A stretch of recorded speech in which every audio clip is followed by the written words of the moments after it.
are live. Good afternoon, viewers and listeners. Welcome to the Wednesday Bulletin, which after a Sugri investigation has deemed to be a work event and well within COVID regulations, you will be pleased to know. I mean, how can we break the rules when we didn't know what the rules are? And that's surely got to be the mantra for the rebels in Scotland moving forward, eh? I'm Kevin, and as usual I'm joined by Brian and Colin on this fine Wednesday. Greetings, troops. Brian, how are you getting on? Kev, I'm absolutely tremendous. I wish I worked at number 10 so I could have a midday bevy and no feel guilty about it. But as it is, I'm just having to get the head down and barrel on. But glad to be here with you lads and lots to talk about. Colin, how are you, lad? You were in Liverpool to watch Liverpool against Brentford on Sunday. How is our friend Christopher Ayer looking in the fast and furious English Premier League? It's safe to say that Christopher Ayer's still the same Christopher Ayer that he was at Celtic. Still throwing himself into tackles, got himself booked. It was a great experience being down there at Anfield on Sunday. Big thanks to yourself and to the boys at the Anfield Wrap for setting that up. Loved every minute of it, and then got to experience two exhilarating games of football in the space of 24 hours. Liverpool winning 3-0, Celtic winning 2-0. And I tell you what, by the way, the style of football that both teams are playing is very, very similar. So all I'm saying is maybe both leagues aren't done yet. Well, that's the interesting thing, Colin. Just when you say that, I was reading a thing the other day about the Klopp when he first took over at Liverpool and the amount of injuries they had in his first 6 to 8 months as they got used to that, intense, high pressing, 90-minute marathon. And they had a lot of injuries at first, and with the players' bodies get used to it. And then since then they've been on a roller coaster, and that seems to fit in with the narrative around Postecoglou, whether it be Australia, Japan, or here. So a lot to look forward to. Very exciting. And it's just interesting you brought that comparison because I was thinking about that the other day. Aye, that was mentioned to me by one of our viewers, Sean Barlow, a couple of weeks ago, when he mentioned the number of injuries Klopp's Liverpool had in their first season compared to what they have now. We may as well get this out of the way so then we can go on and talk about Celtic. Scott Howe comes in and says Bruni. Alex Burrell comes in and says Bruni's still doing a job for us despite not being here. So I'll tell you a funny one, Kev. We had Alan Thompson in the Greenock CSC on Friday night. And fantastic guy. If you do get a chance to get him to your own CSC, definitely a great night. But he kept calling him... He will be here very, very soon. Well, he kept calling him Brownie. Brownie. No matter how many times he said Bruni, he couldn't stop himself. He just Brownie. It just doesn't sound the same when a Geordie says Bruni. But then the managers have all called him Brownie as well. Maybe it's us it's wrong. Maybe it's us it is wrong all the time and it is Brownie. We're never wrong, Kev, you know that. We're never wrong. Well, who knows about that? Plenty of folk have says otherwise, lads. Plenty of people have says otherwise. Right, we're going to have a wee look back at Hibs, a look forward to Alloa and dip our toes into some of the news doing the rounds. And best of all, we answer some of your questions. So get your questions in the wee panel down the side. I'm pointing to the side and where's my camera? I'm pointing down the side there. So get your questions and we'll try to answer as many of them as possible. Sensible ones, please. Remember, please hit like and subscribe. So, before we look back on Hibs, I think we'll just hit the 10 o'clock news rumour mill. In the last hour or so, we've got breaking news that have been linked with a player, an attacking midfielder called Matt O'Reilly, who is currently playing for MK Dons and is available for 1.5 million Scottish pounds. He's described as an all-out attacking midfielder and he's scored 7 goals this season. And according to the stats that Alan Morrison just put in our WhatsApp group before we came on air there, he's one of the standout players in League One this season. Colin, I'll come to you first. Ange Postecoglou says last week we weren't going to sign anybody else. He says that was a transfer business done. So is this a rumour or a goer? Now, what did I say to you at the time? As soon as that came out, I says he's just being coy. The fact that we were linked with the boy Riley McGree last week suggests that we were still in the transfer market. and I still think that Celtic will still be in the transfer market after this deal is done, if it goes through. A big shout out to the Rangers fans who were watching last week, who determined that I was talking mince and suggested that Celtic were offered Riley McGree on a free contract and that we were only going to pay him £2,000 a week, because those words never came out my mouth. But do you know what? Whatever makes you happy, boys. I'm sure you weren't happy last night. Look, Matt O'Reilly, 21 years old, he was let go by Fulham at the start of the pandemic era, when Fulham sort of got rid of a lot of their youth system. He made the move down to League One with MK Dons, and from the clips that you've seen of him, he does look as if he's one of those players that when he's playing at League One, he's playing at a level that's like it's beneath him. He's far better than that level. I think when you look at it, he's a long-term target for Celtic. If you go back as far as 2019, there's articles from the boys at Hail 67. There's a couple others out there that showed that Celtic were looking at this player back then. So were teams in the Bundesliga, so were teams in the top flight. And I think the big thing that might put a lot of people off is the fact that you say, well, he's in League One. But look at what we were chasing last summer. Ivan Toney, Peterborough, League 2 at the time, just got themselves promoted. Everybody was going, well, you know what? He's a guy that we're going to go with either him or we're going to go with a Yeti. We went with a Yeti because he was meant to be the tried and trusted. He was the one that had the experience of playing in the bigger leagues. Look what Toney done for Brentford. Got them promoted, scored all the goals. He does not look out of place in the Premier League. There is some players out there, and you'll find these gems that just need the opportunity to go to a bigger team. Now, you look at someone who, I don't want to kind of talk about him too much, but Rangers' best player this season is Joe Aribo, picked up from League One Charlton at the time. Mm-hmm. There is gems for us to be out there. We do have to kind of look at that market. It's not necessarily to say it's always a market we're going to dip into, because we've saw that. We've went out to Japan and we've looked at other markets as well. But if there's a good player out there, that's what we've got to do. We've got to try and pick them up. £1.5 million for a midfielder with 7 goals and 5 assists this season. Only 21 years old. You're taking a lot of it off his potential going forward. If Ange's a guy that wants to, if that's a player that Ange wants to bring in, I think it's a good move overall. It means looking at it. I don't know where you got the attacking midfield aspect from it from Kevin. I looked at his positioning. He looked more of a box-to-box kind of player to me. But if that's the case, then you're sitting with 2 quality centre defensive midfielders in McGregor and Gucci. You're looking at 2 quality centre midfielders in Hatate and potentially this guy coming in, and then 2 quality attacking midfielders as well, in the likes of Turnbull and Rogic as well. It's all about adding the strength and depth to this squad, because we saw what happens when we get down to the bare bones. It's just not good enough. The question for me, though, and I know I've rambled on, so I'll shut up after this. Where does this leave guys like Sorrow and James McCarthy? Well, I'll answer one of your questions there. I got him as an attacking midfielder from the report in The Athletic, where I got the news from. So they called him an attacking midfielder, but they called him an all-action attacking midfielder, whatever that means. Jake Ryan comes in and he says, until the deal is official, assume nothing. You mentioned McCarthy and Sorrow and that there. I thought it was interesting the other night, Brian, that Gucci came on instead of McCarthy. And obviously sometimes your mind runs away with you, and I was wondering to myself, what does that say for James McCarthy? Stephen Pearson comes in. I wonder if it's that. No, it doesn't look like that Stephen Pearson that used to play for us. If O'Reilly signs, is it the end for Turnbull? Well, what's your thoughts on potentially adding another midfielder, Brian? I think we need it. As Colin said there, you're looking at probably your strongest midfield, and I know we're making big assumptions just based on Hatate's performance, but that's been one of the best debuts a Celtic player I've seen. I think he looked every bit a top player. So if we make the assumption that that's going to stay the case, then I think McGregor, Hatate, and Rogic are your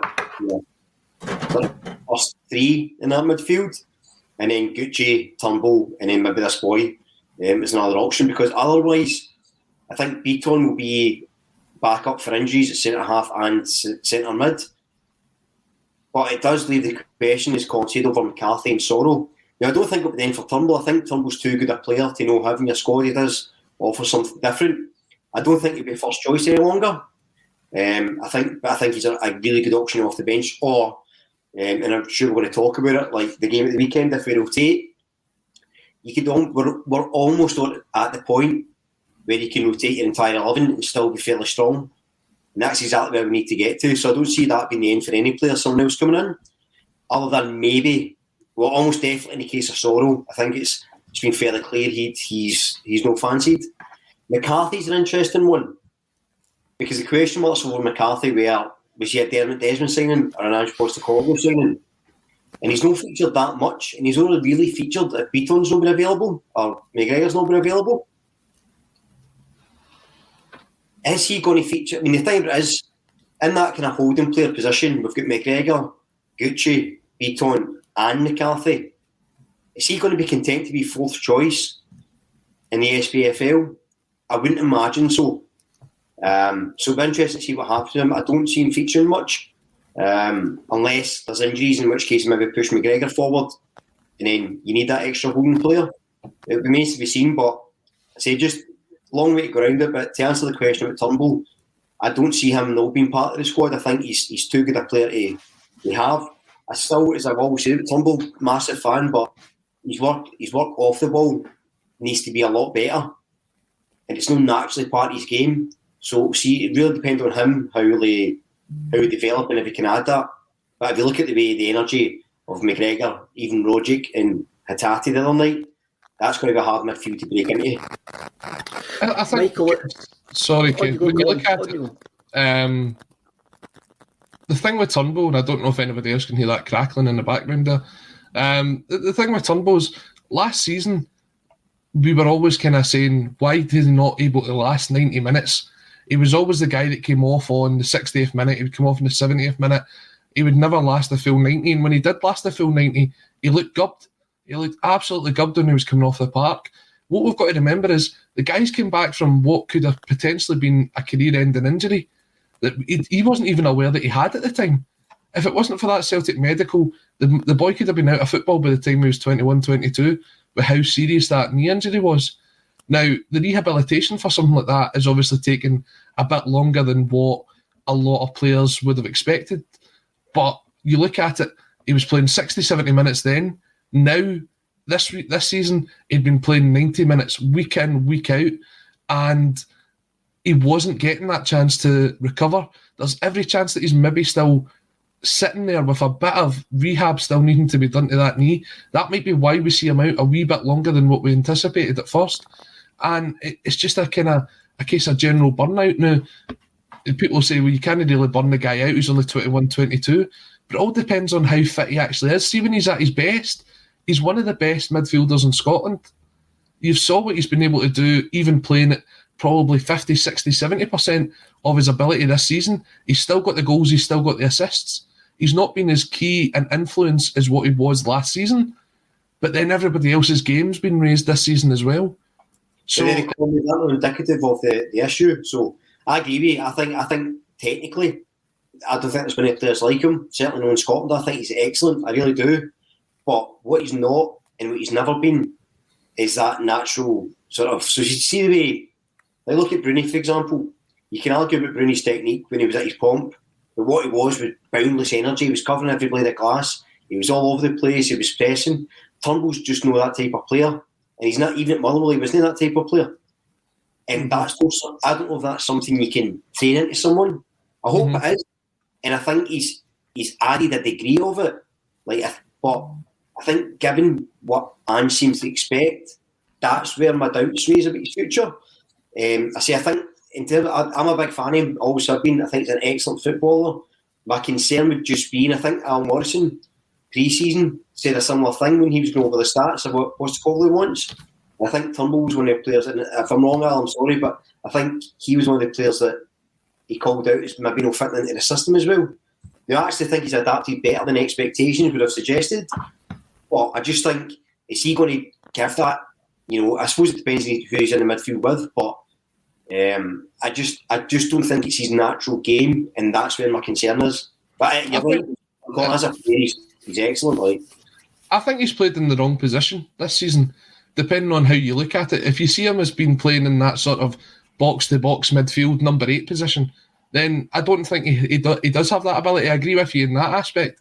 But I think if you're comparing him to being a number 10, when he sort of did that when Rogic was out, by that point he'd already been hammered with sort of 90 minutes 3 times a week and stuff like that, so you weren't getting the best out of him. But I do think that when he comes back from his injury and the challenge is there between Rogic and Turnbull, you'll get the best out of both of them, because they'll not be able to drop their standard, because if they drop it, someone comes in and replaces them right away. And that's something we've not seen in the Celtic side for a long time. I mean, look at the amount of games that Edward strolled through last season, knowing that it doesn't matter what he'd done, he was going to keep his place in the team. Certain players like that, they were undroppable because there wasn't anybody there, or we weren't prepared to give these youngsters a chance. Now, when you look at it, having quality players in each position, it's only going to make the team better overall. I agree with the points that you are making there. I think there's a place for Turnbull on the side. There's also there is also going to need to be rotation, because the way that we want to play football is hard going. We train hard and we play hard and we stop when we win, as Ange Postecoglou famously says in pre-season. What I'll do is we'll move on to Monday night, because there's a couple of comments coming in about Monday night. So we will move on to Monday night, because it was a fantastic return to football. The buckled Furby, Big Ange playing mind games with the media. He's got them sussed already. He's also playing mind games with us at Daisy's fan broadcast as well, mate. To actually give us, I mean, we want rumours to talk about. That's what we make our living of. Michael 89. A few clubs looking at O'Reilly. Denmark are wanting to call him up to the national team. Looks a good player. It's one that we'll keep an eye on over the next couple of days. And if we get it over the line, then we'll speak about it next week. But it looks interesting because it's came from nowhere. It has came from nowhere, and like it or lump it, the Athletic is a decent source of stuff that's going to happen. That's not the Daily Record. So, football returned on Monday night, and it was a great Monday night, because really, what else are you going to do on a Monday night apart from watch Celtic beat Hibs 2-0?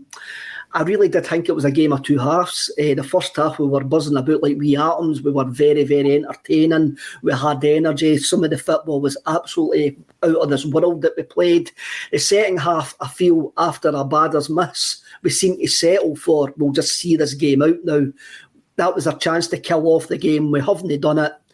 I thought maybe Sean Maloney made a wee bit of an error bringing on 4 subs when he did bring on the changes. I think that took the rhythm away from Hibs when it looked like they were getting back into the game. But hey, stuff them. I'm not a Hibs fan. That's for them to moan. That's for them to moan about on the Hibs bulletin. And I just thought we managed the game out very, very well. The stats show that Joe Hart did not make a save the whole evening. And I think that shows how comfortable we were. Wasn't they comfortable watching it during the 90 minutes, especially when the clock seemed to start going backwards from about 60 minutes on? But it was a comfortable one for us. And after last night's games, we're now only 4 points behind. Brian, what was your thoughts about the game on Monday night? Yeah, I thought the first 45 was right up there with the best we've played under Ange. I thought it was a really, really strong performance. And I thought Hibs, to their credit, came and tried to play football. I think they tried to play it for the back. They tried to go for it. You know, they weren't doing a Livingston and sitting in and make no attempt to win the game. They had obviously the chance with Nesbitt, but I think there was no doubt we absolutely dominated start to finish. Obviously, Degning scoring 4 minutes in was tremendous. Great debut. He looks lightning fast. He's electric. His pace. He's going to give goalkeepers nightmares when they're taking passing the ball out. Hatate, obviously show stealer. I thought he was incredible. Really, one of the best debuts I've seen for a Celtic player. Really brilliant. Starfield, a guy who I've gave a wee bit of grief to. I thought that was his best game. I really thought he was aggressive, and I think he won every ball. He really looked like the player we wanted him to be. So overall, really positive. Second off, yeah, there was a drop-off, which I don't know. I'll give it the benefit of the doubt that we hadn't played for a few weeks, and maybe that was the reason. It's a wee bit of a concern because it was a pattern early in the season. We didn't quite finish as strongly as we started, but again, maybe that's just something we need to work on over time. And we were a wee bit wasteful again in front of goal. We should have scored a lot more. I think Anne said that in his post-match again. It was something he highlighted. So they're niggling concerns moving forward, but we dominated, played really well, played some brilliant. I mean, it was such a good game to watch. It was really entertaining stuff under the lights, having the fans back at Parkhead. And I know having fans at games isn't for everybody, obviously, but for us, it's great, and to get the fans back was brilliant as well. So all in, really positive, and I think we're heading in a real good direction. But just a couple of things to be concerned about and be mindful of moving forward. There was, and I'm going to back up your point on Carol Stalfeld. Everybody walked out the stadium raving about Rio Hatate. Edward Driver comes in. I'm nearly 60 and can't remember a debut as good as Hatate. Well done, that boy. He did really play well. Everybody was rightly walking out the stadium talking about how well, for his first time in Scottish football, how he adapted. But for me, the surprising bit of the night, Colin, was Carl Starfelt. He was utterly immense. He was aggressive. He actually defended on the front foot as if he's actually learned that he couldn't let Boyle and that get in behind him. And he made sure it was risky at times. If he misses that ball, then we're all at sea. But I love seeing a centre-half being aggressive in those situations, because when him and Cameron Vickers been aggressive in those situations, if they won the ball back at the halfway line, we're back on the attack. It's old Van Dijk Denier partnership who just used to pen teams in. And I think that's what Postecoglou wants his centre-halves to do, take risks. Yeah, definitely. I mean, one of the things that really was part of Starfelt's game he had to improve from the first half of the season was the amount of times he let the ball drop. He instead of winning it in the air, he would let it drop and try and play it back to the goalkeeper, because that's the style of football that Celtic were trying to play. It was get it on the deck, pass it about. On Monday night, he won all 6 of his aerial battles, and that showed the difference in what he's maybe picked up in the 3 weeks that he's been at Lennoxtown with Ange, what they've worked on. And to be honest, he slipped once, and if that was it, then that was a 5-star performance from him. Do you know what I mean? He took a lot of stick. He had that ridiculous article that came out from Alan Stubbs earlier on in the week saying that his time was up at Celtic. Coming from a guy who, his first 6 months at Celtic, you'd have probably punted him as well. It's embarrassing at times how it feels as if some of our ex-players and even supposed Celtic fans come out and have a go at guys without even giving them a chance. And I'd like to think that Starfelt's been able to put that behind him, and we'll probably see him playing a lot more regularly, with a lot more confidence, and that's exactly what you need going forward. Both him and Cameron Carter-Vickers were outstanding on Monday night, and I don't think there was really a bad player. The only one that seemed to sort of take a bit of stick, and I don't know what you guys thought of it, was Greg Taylor. He was either outstanding in some people's eyes, or he was terrible in some people's eyes. But I thought he did a good game.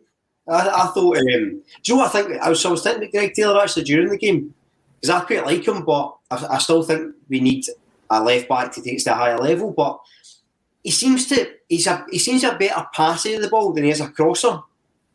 So like when he's picking a pass, I mean, he's passed through to Abada for the penalty. He was absolutely exceptional.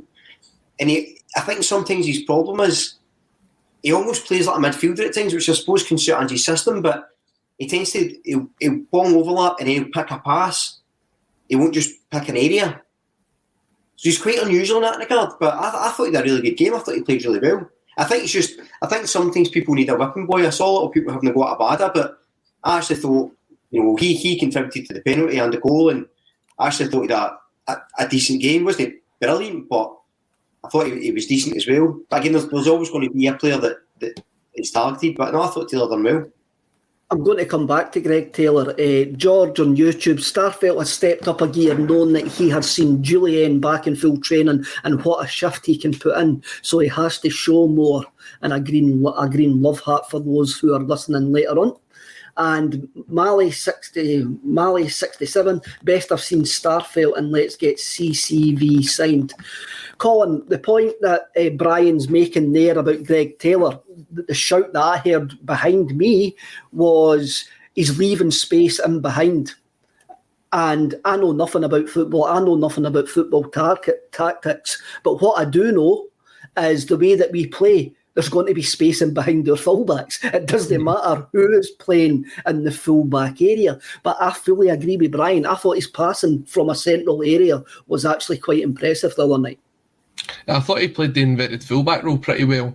And then the thing that when you look at it in the sort of where potentially he is the one that's coming under the sort of attack or whatever you'd say, the criticism from the Celtic fans is he was always the one that was doubled up on Monday night, and that came from the fact that James Forrest was very, very slow at coming back and helping him out. Now, I know the way that we want to play football, we want to have our attackers as far up the park as possible, but when you're left in a 2-1 situation, it's very difficult to come out of that looking good if you've not got any help there to sort of balance it out.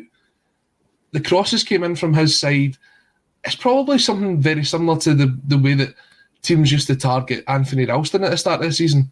The thing was that Ralston had someone back there to help him out. A lot of times it was McGregor or Turnbull that would come in there and fill in that gap. Taylor didn't really have anybody on Monday night. Now, I thought his cross for the penalty was outstanding. I thought some of his passing about, his positional play was good. But when he's on the defence, or that sounded so American, when he's on the defence, you need somebody in there to help him out. I don't think... It's very difficult. I thought he had a decent performance.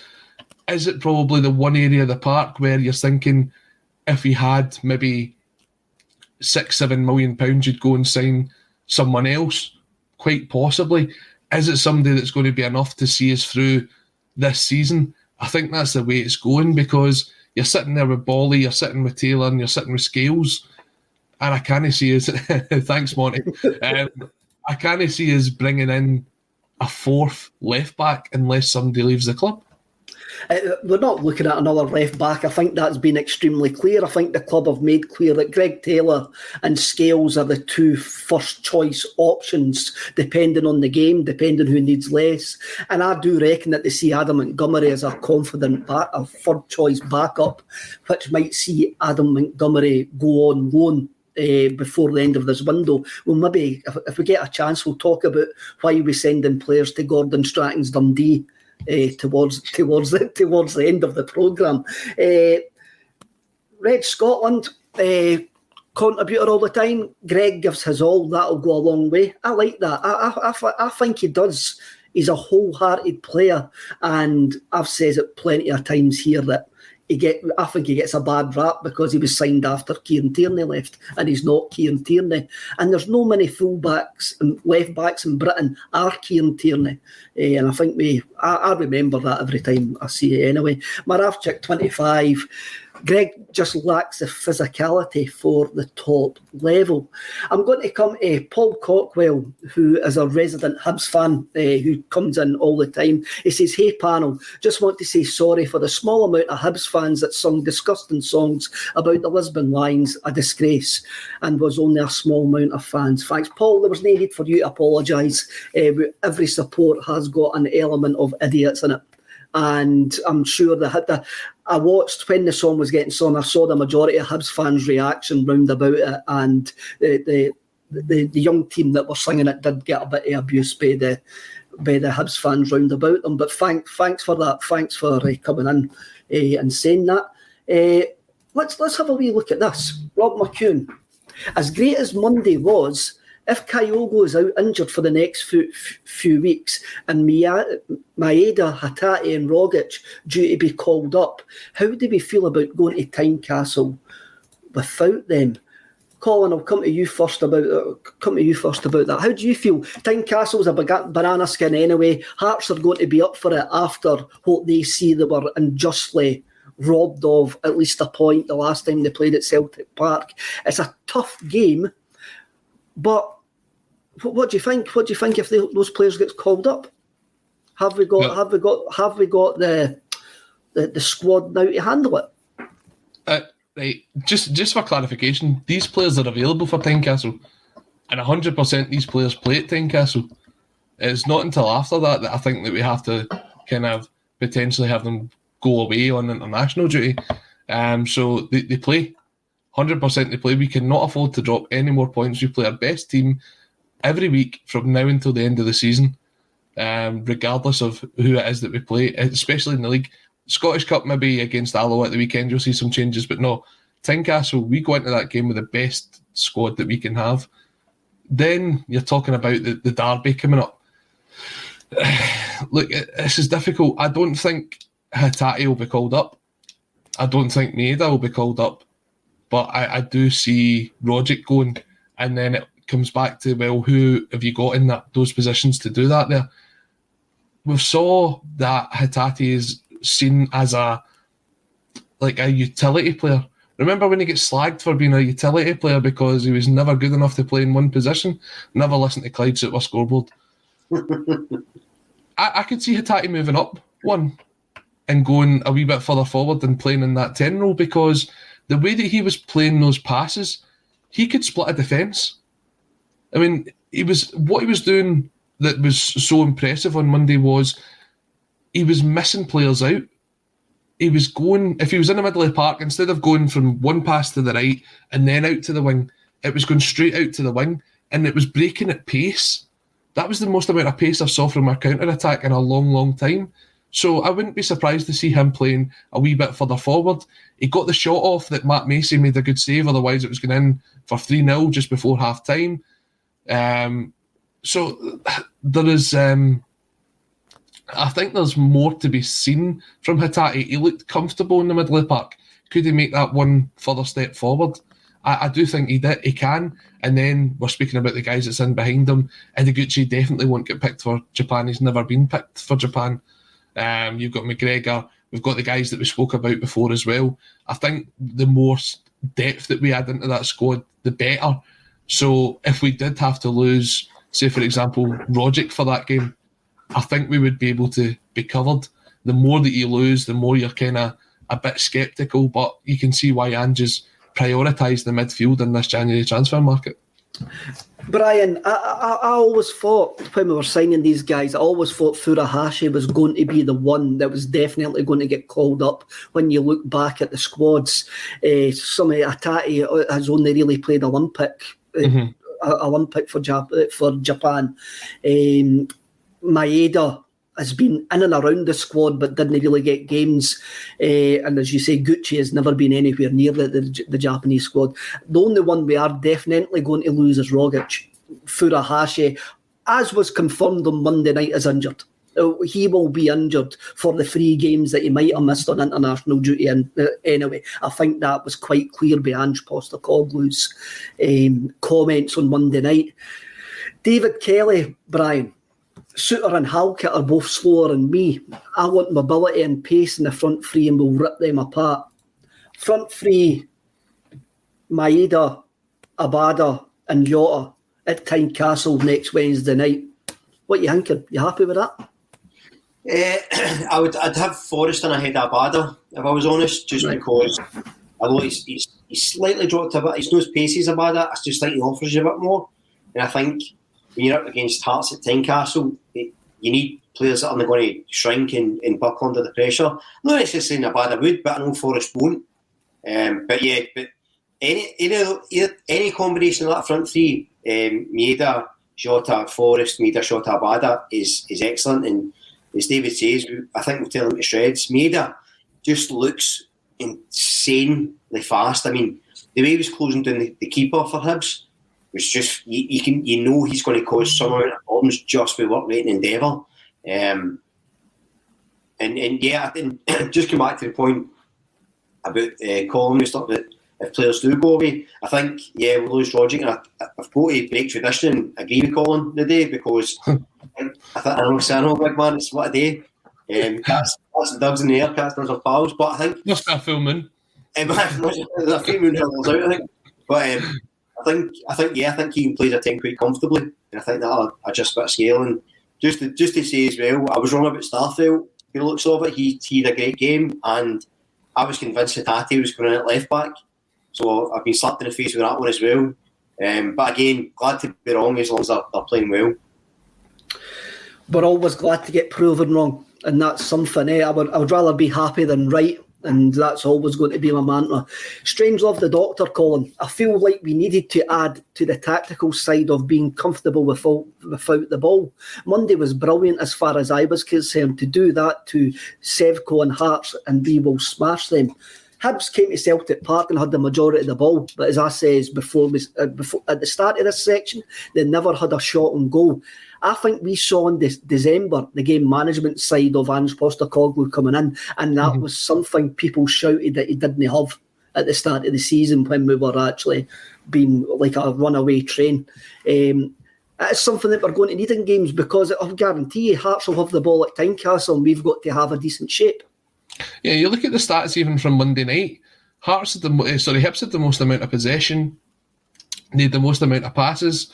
But what Celtic managed to do really well was they had that high press, so that you let Hibs have the ball sort of in their own third of the half of the park. And then as soon as it got into the middle of the park, Celtic were on top of them, closing them down. They had to go back the way. Very, very few times did that ball get played over to the likes of Boyle or Nesbitt or Doidge when he came on as well to get in behind. It just didn't happen because Celtic kept them pinned back in. If you look at the passes, the most amount of passes came from their centre-backs out to the left-backs, back to the goalkeeper, because we kept them in there. So it is all about that sort of style that Ange Postecoglou has been speaking about, the whole we don't stop, we keep going. And we saw that on Monday night. Okay, the second half was sort of a bit of a drab affair, but I think the substitutions do that, because the substitutions take a lot of time to sort of bed into the game. And I mean, there was times I thought Mikey Johnson had a couple of chances when he came on. He maybe played the wrong ball, but we're going to see that because the game started at such a high pace that to come off the bench and try and get back up to that pace is very, very difficult. I mean, you take a look at it. Hibs hit the post after 2 minutes, and 2 minutes later the ball's in the back of the net. That's a great response and a great kind of boost for the team. And every time that ball went forward, it was at frightening speed. So it'll be difficult for subs to sort of make up for it. Looking ahead to Hearts, that's the exact same style we need to play through at Tynecastle, because it's a very difficult place to go. But as the person was saying earlier, their back four's not the quickest, their midfield's not the quickest. So if we can get in behind them, and that's where I think Maeda will come more into this game. You didn't see it as much on Monday night because he didn't get too involved. The most that you maybe saw it was when he was closing down the goalkeeper. When he closed down Macy, he nearly won it about 3 or 4 times, but you never saw him getting played in behind. You never saw that ball kind of going through so that he could latch onto it. It never happened. I think you'll see more of it at Tynecastle. And by all accounts, it still sounds as if Panto season's going on at Tynecastle at the minute, because every time John Souttar's on the ball, they don't know whether to cheer or boo him.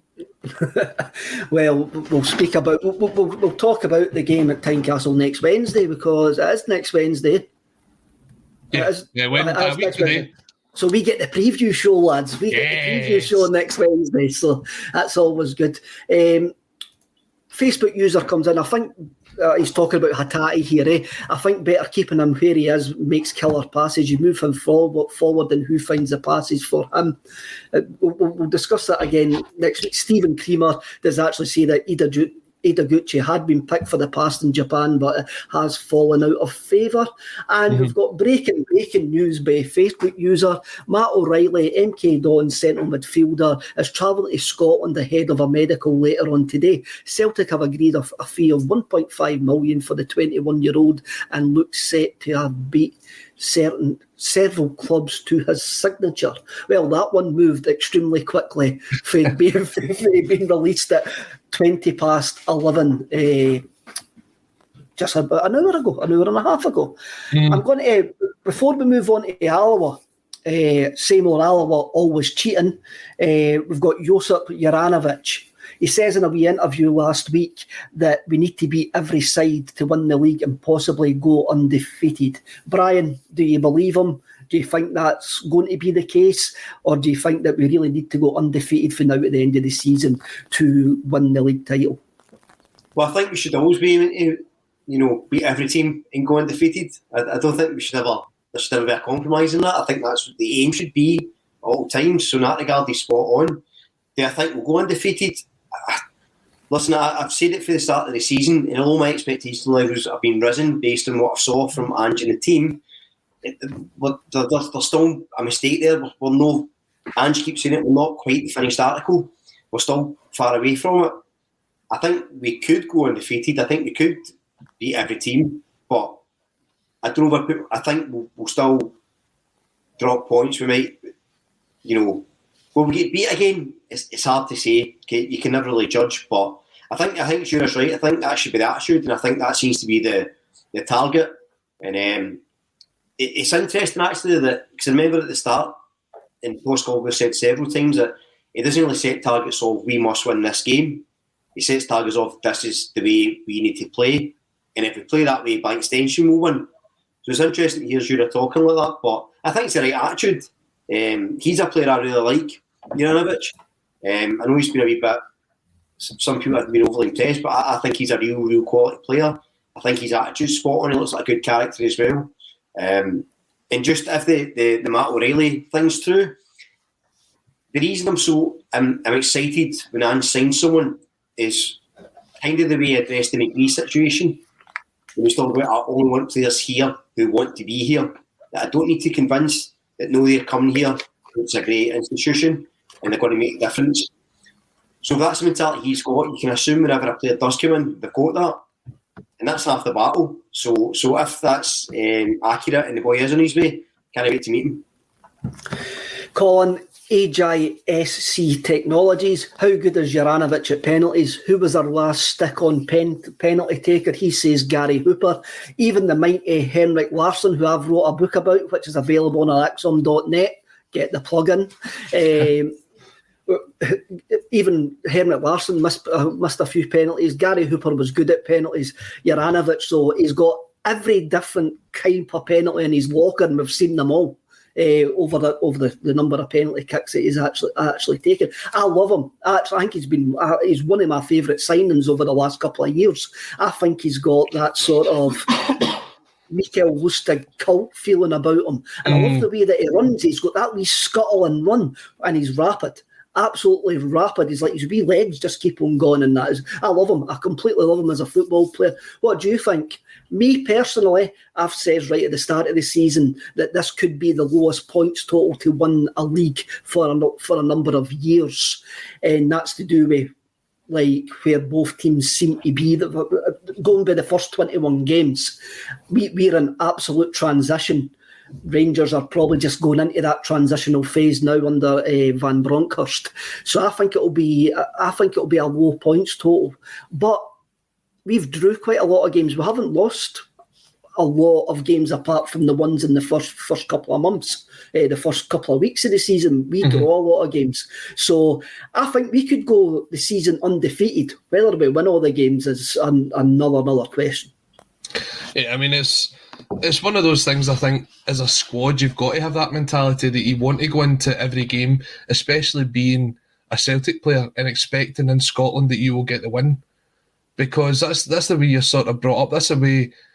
I mean, it's seen as a positive and a negative. It's seen as a negative as like, oh, you're a Celtic fan, you just expect to win everything.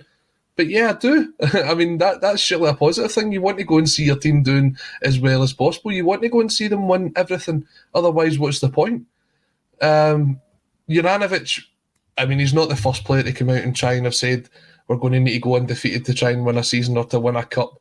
Remember when we went back to we get knocked out off of Basel when it started the UEFA Cup run. We says, "Oh, we'll just go to the final and try and win it then." And well, we gave it a good enough go.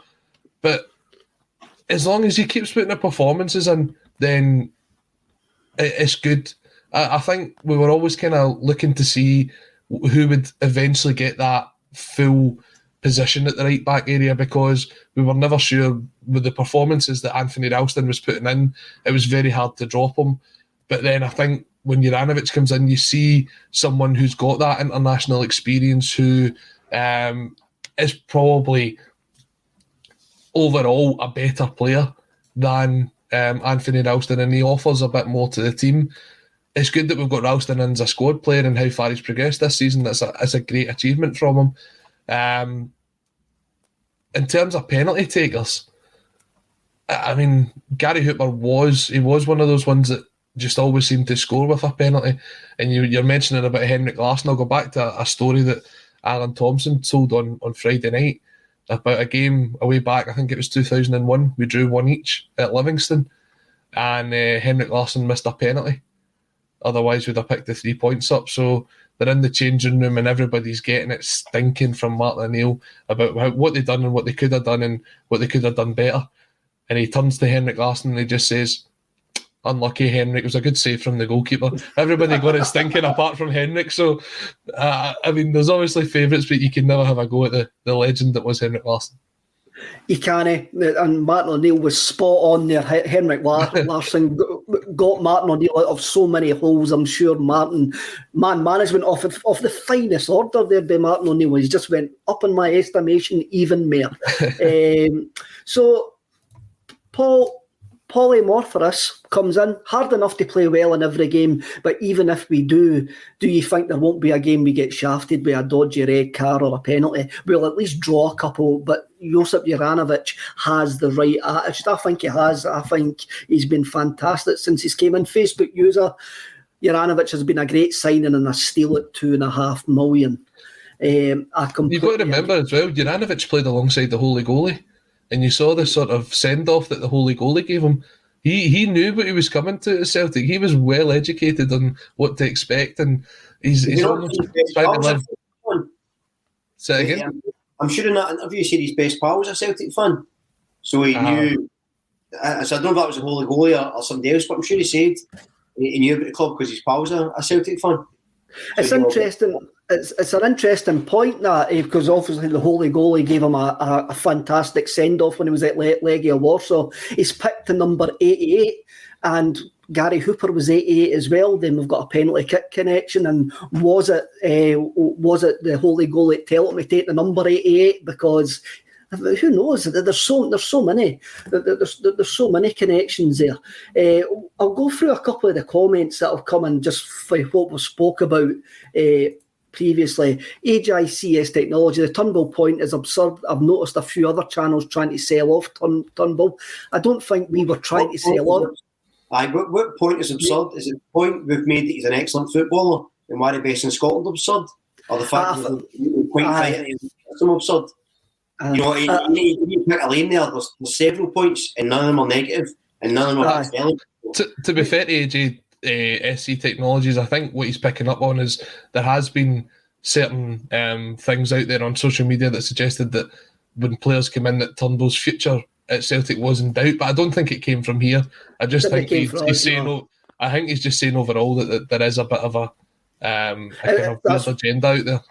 Aye, that's what I was going to say. We didn't want to sell him. We think he actually does contribute to the side, but there does seem to be, even for, as Colin says, that even for the start of the season, there has seemed to be Turnbull doesn't fit, and it was always seemed to be the one. I don't know what it is.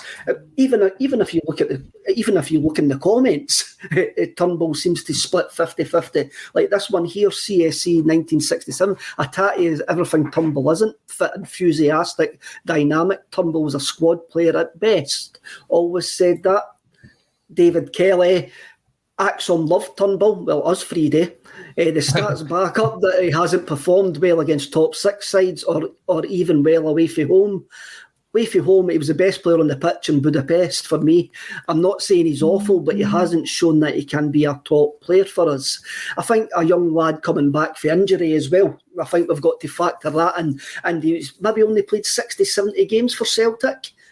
So I think Turnbull has got a future with us. Alloa, Scottish Cup, 5:30. Recreation Park on the worst AstroTurf pitch I've ever seen in my life. Worst AstroTurf pitch I've ever actually played on. What changes do you reckon that you'll see in the team, Colin? I think you'll see the goalkeeper with a brand new contract getting thrown in. I think we'll probably rest Joe Hart for this one. Guys like Ralston, Welsh, could see them coming in. It's very difficult to work out what our midfield's going to be, because I would love to see the likes of Ideguchi and Hatate getting some minutes. But as you say, that park is dreadful. It is absolutely dreadful. Also, their manager is Barry Ferguson. You know exactly what he's going to turn around and say to them before the game. I do not want to come away from this game with 6 or 7 injuries. Just it's trying to find the right balance of getting the players that you know are going to be able to survive a 90 minutes there and come away with a decent performance. I don't care if it's 2 or 3-0, even if it's 1-0, just get through to the next round, get away from that shambles of a stadium. Robert Hyland comes in. Brian, what now for McCarthy? Does he even feature against Alloa? I'm going to say yes, he does. I'm going to say yes, he does feature against Alloa, because I think it'll be a game that sort of suits him on that park. It's a slow pitch. It is a really, really slow pitch, and we're going to need somebody to go through a packed defence. So I can see McCarthy getting a run out, Brian. Yeah, I would expect there'll be a lot of changes. It's one of those games that you don't want to underestimate Alloa, but you have to be honest and say, if you're going to rest players or make changes, this is the game to do it. The concern is, as Colin said, is injuries. So you probably don't want to risk your real key players.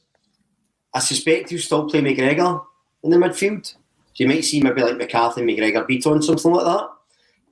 I would probably rest them, but I think you might. I think you keep some of the core players in. Probably Marcus you'll see up front with Johnston and Abada, and then you've got Forrest, Jota, Maeda, Hatate off the bench maybe. It's hard to say what you do, because it does look as if he wants to rotate, but I think the pitch might dictate, as you have said, what he puts out, because you can't. Now that we seem to have got a pretty good squad depth for the first time in a while, you definitely don't want injuries. It's just something we can't afford, and we should be able to put out maybe our second string, but we should be able to take a fairly rotated squad and still comfortably win. A lot won't be easy. I think this has got a feeling of. Do you remember when we played the likes of Berwick Rangers and Stranraer a couple of seasons ago?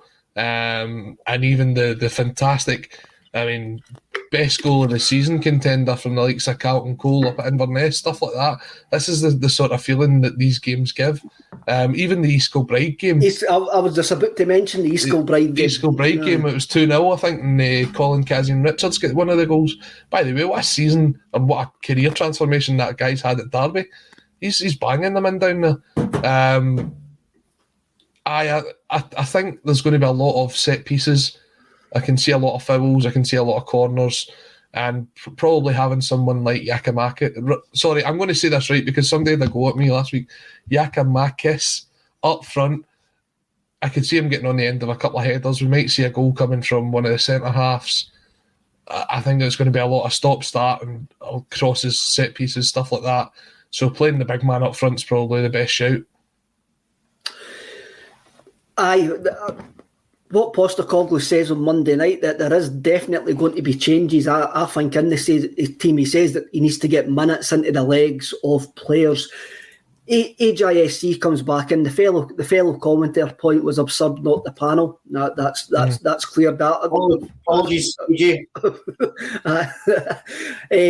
Ryan McGinley. Ryan, who is another Celtic fan podcaster. As bad as this sounds, I want McCarthy to play in order to protect our fair players. There's a skewed logic in that. Idea. Sacrifice.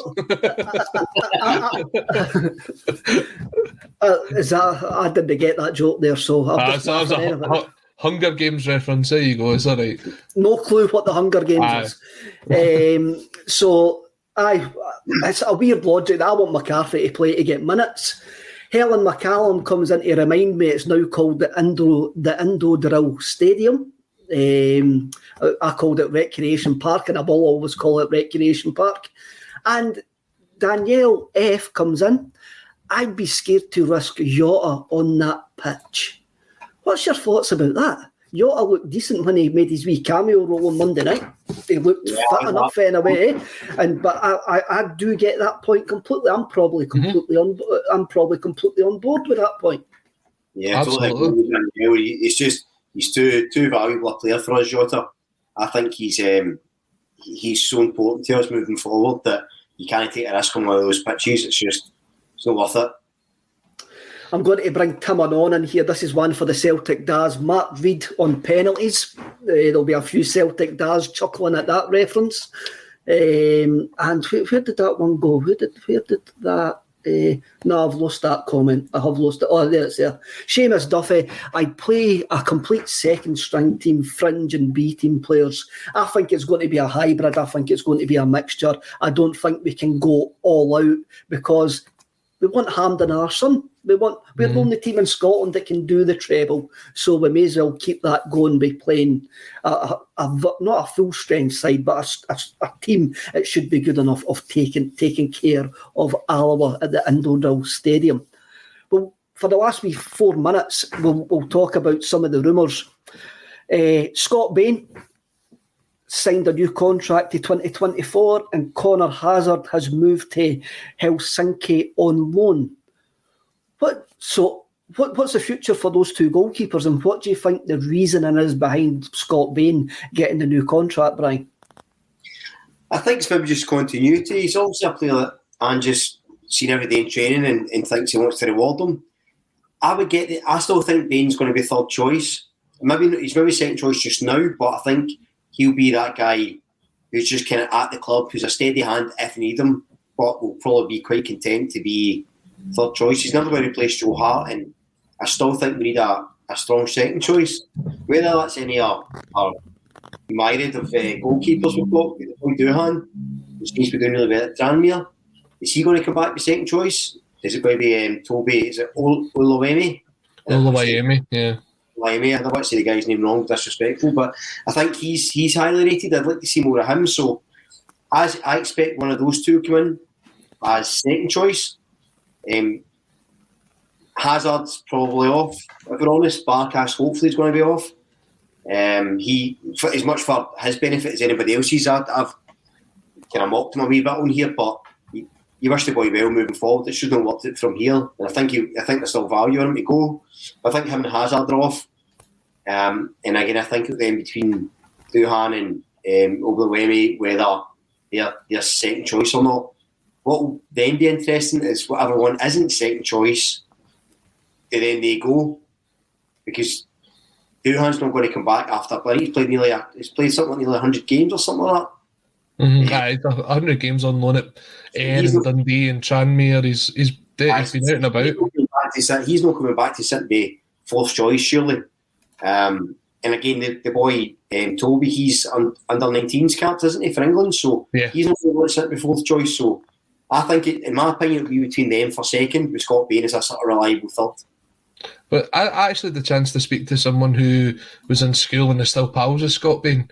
The other day, one of our contributors on the State of Scottish Football show, and he was saying that Bain's loving his life at Celtic. He's enjoying it.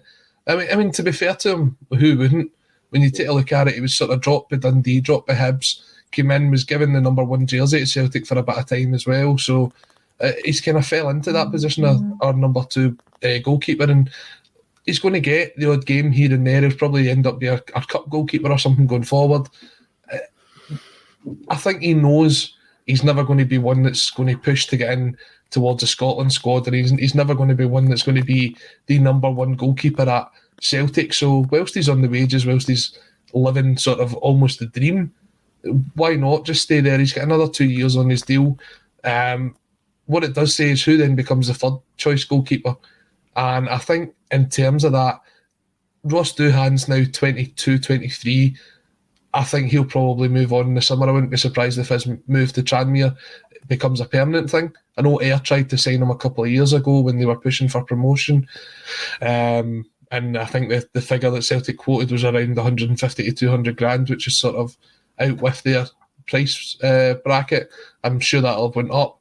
Conor Hazard, he's actually on loan for a full year at Helsinki because of the way the transfer window works. So we'll not see him this season. We'll probably not see him at the start of next season. He'll probably leave. That leaves Ryan Mullen, who is 19, 20 years old, who is between him and Toby Oluwayemi as the B team goalkeeper. And I think a lot of it will depend on what the situation of the B team is for next season. Whether you see the B team continuing in the lowland leagues or maybe even further up. If that's the case, they'll probably keep Mullen and Oluwayemi because you'll need the two goalkeepers there, and they'll rotate the third choice goalkeeper for Celtic. If not, I could see Oluwayemi just becoming number 3. And that's it. As you said, he's an under-19 cap for England. Him and his brother are very highly rated when they came through at Spurs.